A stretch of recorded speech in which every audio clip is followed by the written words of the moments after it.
Good evening friends. আমি গতকালকে মেলায় একটা গেছিলাম।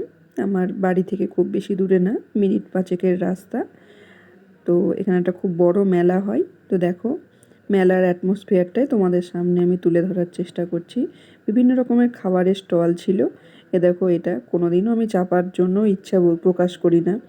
ভীষণ ভয় লাগে, দেখতেই ভয় লাগে, কিন্তু আমি তোমাদেরকে জাস্ট দেখাচ্ছি। হ্যাঁ, আমার মেয়ে এখানে বন্দুক দিয়ে বেলুন ফাটাচ্ছিল।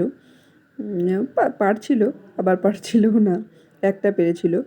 তো যাই হোক, এদিকে আমার ছোট্ট একটা বোনপো, সে পটেটো ক্র্যাকার্স খাচ্ছিল। পটেটো ক্র্যাকার্স না কি রিংস বলছিল, যাই হোক। আর এদিকে আমার মেয়ে সেই এইগুলোতে চেপেছিল। আমি চাপতে একদমই পছন্দ করি না, বা ওকেও চাপাতে চাইনি, বাট চেপেছে ও নিজে সঙ্গ নিয়ে। তো এখানে দেখো, এটা হচ্ছে পাপড়ি চাট, খুব সুন্দর খেলাম। আর শেষ পাতে জিলিপি। Thank you.